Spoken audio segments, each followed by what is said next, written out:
Just going to give you guys a very brief overview. So this is my GitHub repository over here. I have a bunch of code files here, which I'll introduce in a little bit. But the overall architecture is this. So our Raspberry Pi device is going to send sensor data. So it's going to measure temperature, humidity, and among other things, and send it as a request to our AWS IoT Core. So this is the one service we're going to be working with. And that core is going to trigger a Lambda function. So it'll basically send code over to as to like what temperature we have, and based off of a certain temperature, it's going to store that sensor data in Amazon DynamoDB, which is our database. And it's also going to publish a notification via Amazon SNS, which is the simple notification server.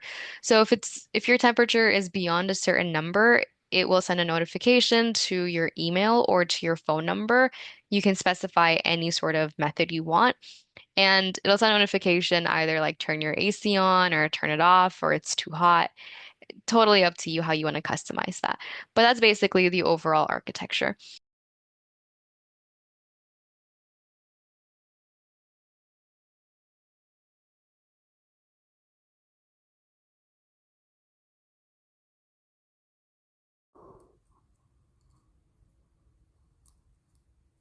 Just go on to Google and write download Raspberry Pi. Um, this Raspberry Pi website comes up, which you can just click on.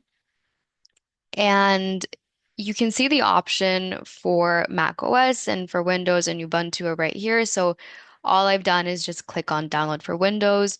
Once you have that downloaded and you have the thing installed, pretty much just open up your Raspberry Pi imager. You don't really need the latest imager version, but if you do, that's fine. And what you're going to do is you're going to select your Raspberry Pi device. For me, it's the Raspberry Pi 4. So I'm just going to click on that. I'm going to click on the operating system. So we're just going to go with the legacy 32-bit. Going to click on that. And I've already plugged in my USB. So I'm just going to select the USB device, click on next.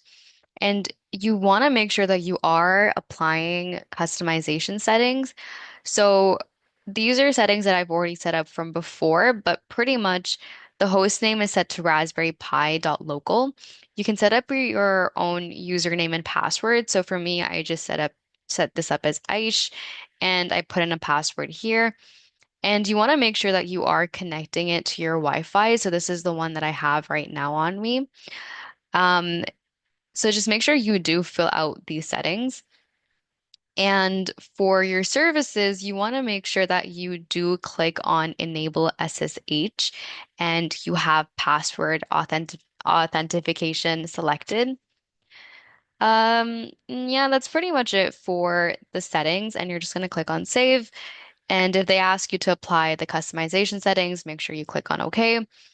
You're They're asking here if you would like everything to be erased on the USB device. So I just selected OK for that. And this might take a little bit of a while, so just let it run.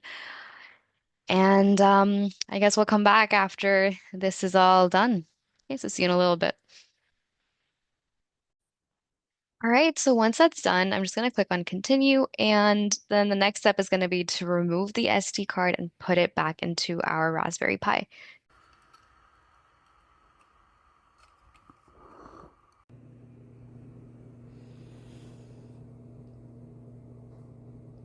Now that I have connected my Raspberry Pi, I do want to point your attention towards this Notion page that I made for the project. The first thing would be to SSH into our Pi. So because my username was set as Aish, I am just going to call this. If your username is a little different, you'd want to change this yourself. So I'm going to go to Windows PowerShell, and I did just plug in my Raspberry Pi, so we might need to give it some time to boot up, but let's just try to paste this in and see if it will connect to it. Okay. Um, Maybe just give it some more time. So when it does load up, you'll get this message. And then from here, you just want to say yes. And then you want to put in the password that you typed in. So mine was nothing too crazy. And then you're in your Raspberry Pi. So if you do an LS, you can take a look around. And there's a couple of things that you need to do um, for your OS, and you'll need to install a bunch of stuff in here. So the very first thing that you want to install is this library that works well with SenseHat. So I did outline the steps here. You can pretty much just grab it from this page, which I'll link in the description of this video below. So just make sure you copy it and just paste it in and let it clone. And then from here on, I guess all you have to do is you just need to copy these commands and then paste them in. So make sure you're in Python, and then you want to do this build over here and should work. I don't think it should give you any errors, but just let that run for a while. And then lastly, this is the next command after that. So don't worry if it says these warnings there. You don't have to worry about that. Okay, and then you run the install command, and that is that. Let me know if you run into any issues. I don't think I've run into any Python binding issues, but if you do, let me know in the comments below. But the next thing you want to do is you want to set up a virtual environment for your AWS SDK. So there are some packages that you'll need to install, mostly just these two. So in order for you to install them, you actually need to create an environment first. So we're just going to copy this Python command. This is the one that creates a virtual Python environment for you. Actually, before that, make sure that you just CD back into home so you're not in here when you're creating your environment. And then I'm just going to paste in this command to create the environment. And it might just take a little while. Okay. And then the next command here is just for activating. So click on activate, and now you can see that we are inside of the Python virtual environment. So now what we need to do is we need to edit one of the config files to allow access to system packages. So whatever we installed outside of the environment, which was this stuff over here, we need to make sure that our environment here is able to access it. So just copy this nano command, and nano is just like for editing. And in here, what you need to include, or rather what you need to do is where it says false, just navigate your cursor to it and replace this with true. And then you want to hit Control O and click enter. And that you can see it says that you wrote 3 lines. And then you want to just press Control X. So we have Control O and then enter and then Control X, as you can see here. And inside of your virtual environment, just make sure you are running these two commands, AWS IoT, and then install this SDK, and you want to make sure you install SenseHat. Okay, so now there are some other packages you need to install outside of your environment. So what you're going to do is you're going to write the command deactivate. It's just this here, and now you can see you're outside of the environment, and you need to install the following over here. So you can see we're just going to run that command, and then we need to install this one next. This might take a little bit of a while, it won't take too long, but just make sure you are running that. Okay, and then you want to install this next. And then lastly, you want to install this third line.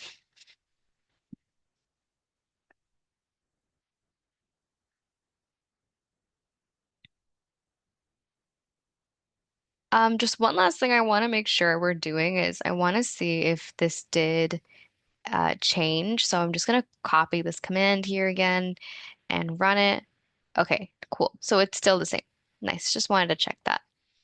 All right, so now that you are out, now that you've installed this outside the environment, you want to grab this command again to activate it and just run it.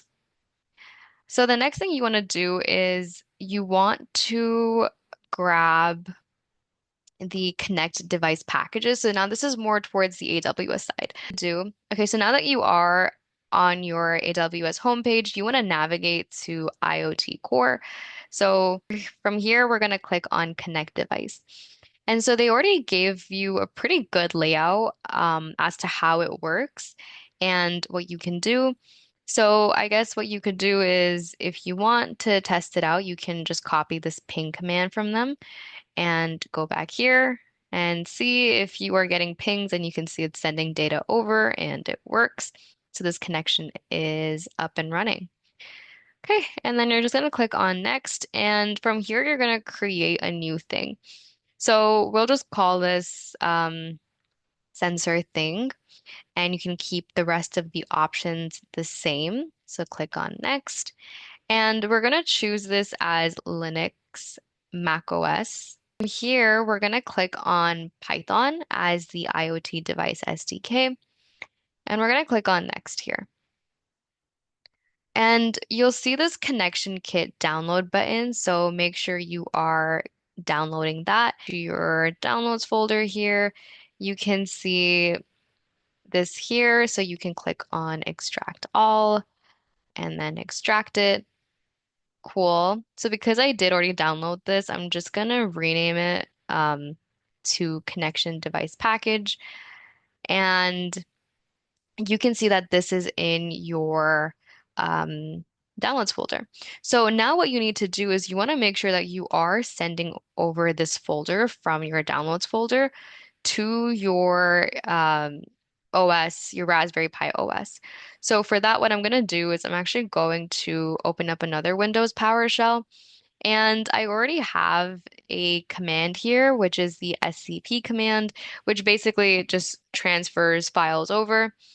And so what this is doing is that it's recursively sending over all the files inside of this folder onto your home in your Raspberry Pi OS. So for you, it might be different if you have a different username. But for me, this is what the command looks like. So I'm just going to copy it and I'm going to paste it here in. Actually, before that, I need to make sure that I am in the same area where my folders are located. So for me, it's inside of my downloads folder. So inside of Windows PowerShell, I'm just going to navigate here. And then from there, I can move this over. Does it call something else? Okay, so never mind. It was called device package. My bad. All right, and it's going to ask for your password again. And you can see this is everything moved over. So if you just click on LS, you can see it's inside of here. So let's just do a simple CD command in here. And yeah, these are all the things that we need. Nice. So you do need to download one more certificate, which is this root CA. Luckily for us, we can just type copy and paste this command in. Actually, this is the wrong one. So when we are in here, we can copy and paste this command in, which is just going to get our certificate for us. And then you can see it show up right here. Cool. So if you go back to your AWS and click on next, you can run these scripts. So you can first give permission for the script here. This is start.sh, and you can run the start script and just have that there. So this is just going to install AWS SDK, which we already have, but this will just install some other um, packages for you. So let's just have that run.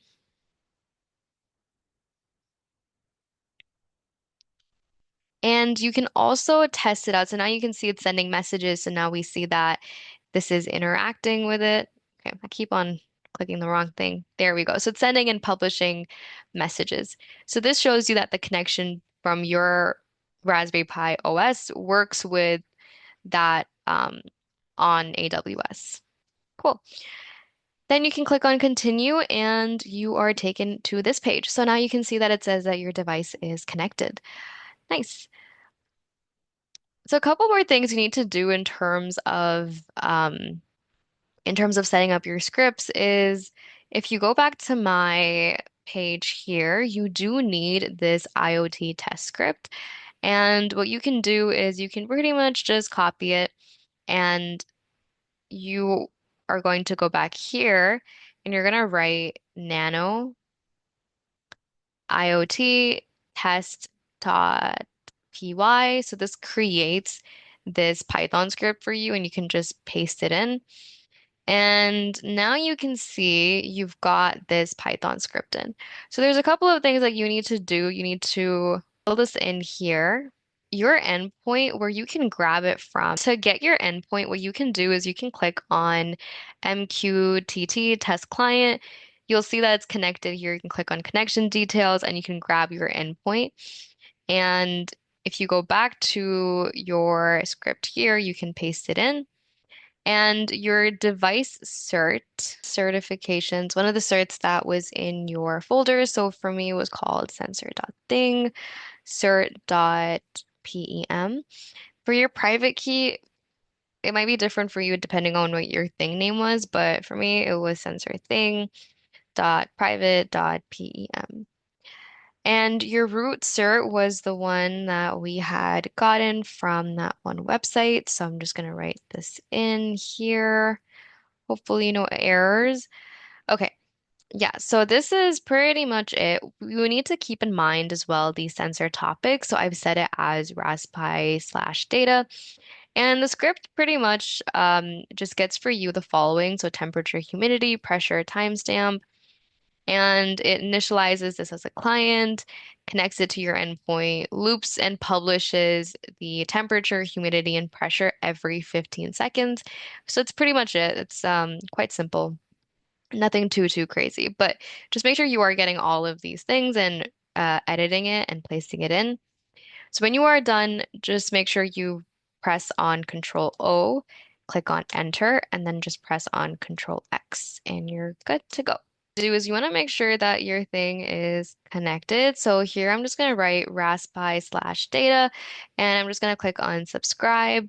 So um, I'm gonna copy this command to run my program and let's just see it run. Let's see if there's any errors. Okay, so you can see this error shows up here that you cannot detect your Raspberry Sense Pi device.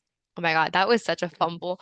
So you can see this error comes up. It says that you cannot detect your RPI Sense FP device. So what you need to do to fix that is this over here. You need to nano and edit this config text. So I'm just going to run it. And there is this one thing you need to add. So you can just copy it and do then is that I'm just gonna place this at the very bottom right here, copy it and drop it down at the bottom and press on Control O, enter Control X. So now what I'm gonna do is I'm gonna activate my environment again. So command I'm looking for is the source AWS environment bin activate. Okay, so now let's try to run this command. Okay, so I just plugged my Raspberry Pi back in. So I took it off and then I plugged it back in. So let's try this again. I'm gonna try to SSH into my Raspberry Pi and let's try our script again.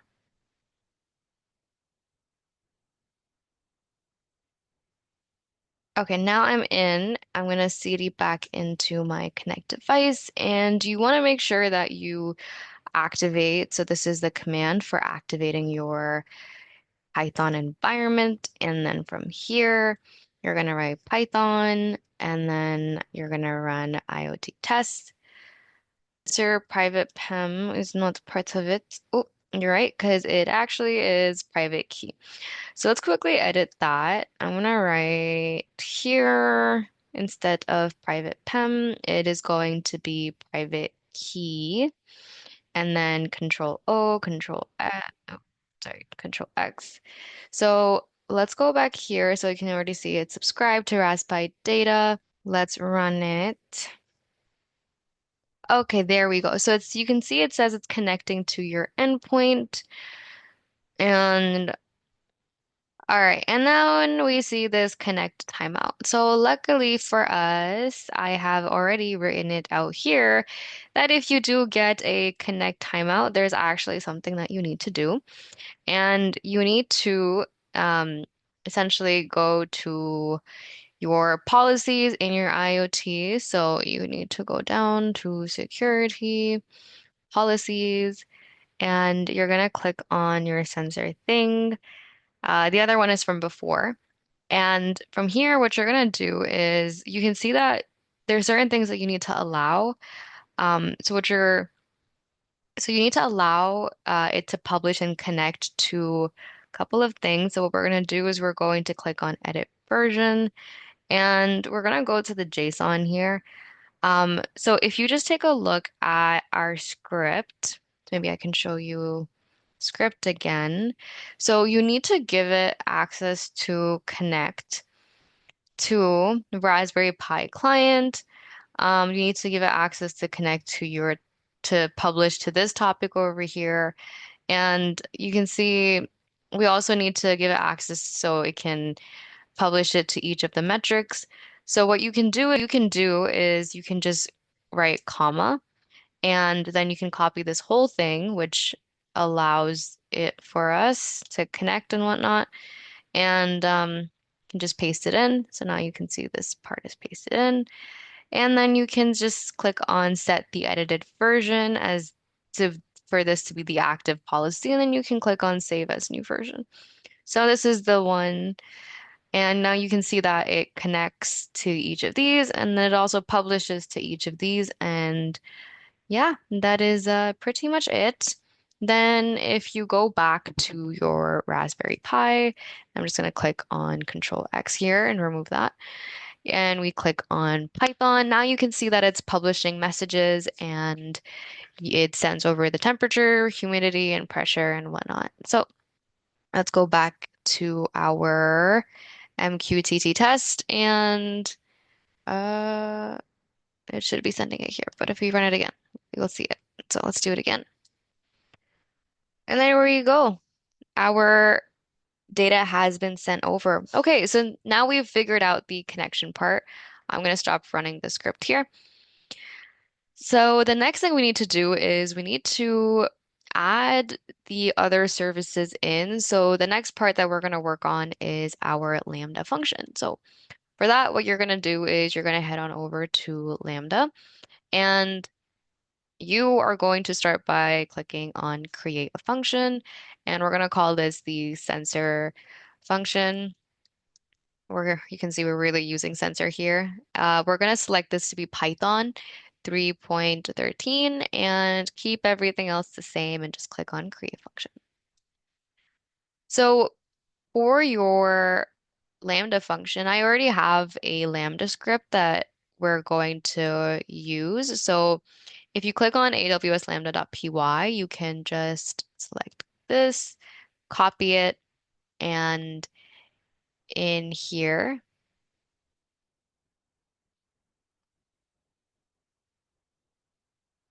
okay, I think it's because I already called it sensor function before. Hold on. Yes, this is the only one. All right, so here, you can simply copy and paste it in. And there's certain things that you need to set up. You can see here in the script, what we have is it's calling the SNS client. So we need to actually create your SNS service. So again, if I go back to my architecture, we're creating this SNS service and we're also connecting it to Amazon DynamoDB. So we're going to have to create the simple notification service and then also create a table. So this is what the table name is for DynamoDB. So what you can do is you can simply just copy this name, unless you have like a different name in mind, then you can feel free to name it whatever you want, but just make sure that you change it to whatever this name is here.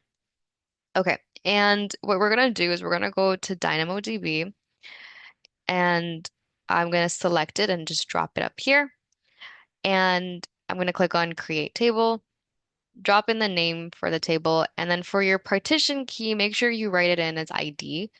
I think that's what I've set it as before. Um, and that is pretty much it. We're just going to keep the rest of the defaults to be the same. So if you're probably wondering, like, okay, what about the other columns of what we're going to store in our Raspberry Pi data? Well, if you see in this code over here, what this does is that it basically converts the temperature to Celsius, and then it sends a message based off of whether the temperature is within a certain range or whether it's higher. So if it's like above 25 degrees, you would say the AC is definitely off. And then it publishes it to our client.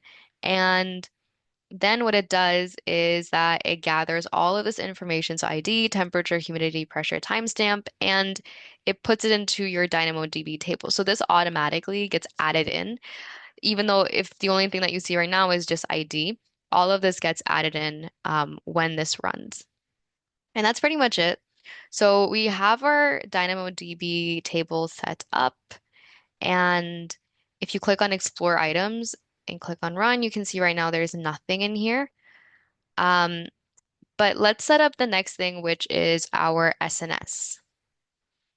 So the next thing we're going to do is we're going to go over here into the search and we're going to write SNS, Simple Notification Service.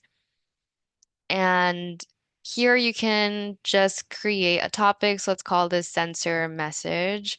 Click on next step. And it gives you different types of options. It gives you first in, first out. How would you like the delivery to be? I'm going to stick to the standard here, and I'm going to scroll all the way down to the bottom and click on create topic.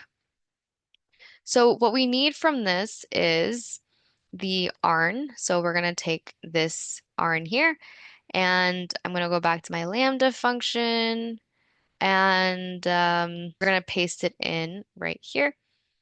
And that is pretty much it, what you need. And you can see it publishes it here. But that's what you need from here. But in terms of subscriptions, we're going to click on create subscription. And for your protocol, you can decide on how you want it to be. So you can send an SMS to like a message to a phone, or you can send an email JSON. For simplicity's sake, we'll just click on email. And your endpoint email and everything else is pretty much the same. So let's click on create subscription. So now you can see that it will send a SMS. Sorry, it'll send a email notification to your email here. But the one thing that you need to make sure that you do before is you need to confirm that confirmation. So you just want to click on confirm subscription and you're good to go. All right, so heading back to our Lambda function, once everything is set up over here, the next thing you want to do is you want to click on deploy, and you can see that successfully updated. Cool. All right, last thing you want to do is you want to make sure that your permissions are set up so that your Lambda function can work with your other services. So you want to switch on over to configuration. You're going to click on permissions, and you're going to click on this sensor function role name. And you need to assign certain permissions here. You can see right now it has a very basic execution permission. So what you're going to do is you're going to click on add permissions, click on create inline policy. So you don't want to give it full access. You want to give it limited access. You don't want to have it use the entire service, like edit any table you want. So here what we're going to do is we're going to click on DynamoDB, spelled that wrong, DynamoDB here. And what you wanted to do is give it write access. So here, the put item access. So in here, if you write put item, you can see that you can click on here, any in this account. So click on next.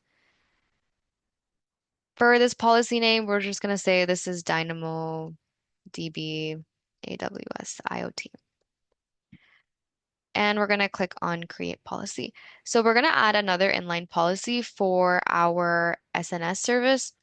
So I'm going to write SNS, and in here I'm going to write What you're going to write is the publish. So we're going to click on this and we're going to write add any in this account, click on next. And for this, we're just going to write SNS, AWS, IoT, and we're going to click on create policy. So now that we have these two set up, so this one lets it write and this one lets it publish to it. All right. Now what we need to do before anything is we need to make sure that we have like a sort of a connection between this Lambda function and our IoT core. So we're actually going to head back to our IoT core and I'm going to pull it up in another tab. And from here, what you're going to do is you're going to go down to message routing and you're going to click on create rule. So let's call this sensor rule here and you don't need to really add anything else. But this is sort of the SQL statement that you give. So if you go back to my page here, you can see that this is what you need to write. So you just need to write in here, select star from Raspberry data, and then you just click on next. Choose an action. So what do you do when you select from here? From here, we're gonna, and you get to choose a Lambda function. We have our sensor Lambda function, and it's the latest version. So this is kind of just like a variable that selects the latest version. And we click on next. So this sets up our rule for us, and we click on create. Okay, cool. So the whole pipeline is pretty much set up. We have our permissions in hand. We have our SNS set up. So let me actually refresh this. Go back to, you can see that this is the one that's set up over here. So we've got this, and then we have our table. So if you click on explore items and then you click on run, you'll see it show up over here. So what we're gonna do is, before anything, I want to open up CloudWatch just to see in case if there is any problem. So this is like an easy way to track whether or not you have any problems. And if you go to logs on log groups, so if we see any problems, it will show up over here. So let's go back to our Raspberry data and let's run this script. So fingers crossed everything works. So you can see it published a message.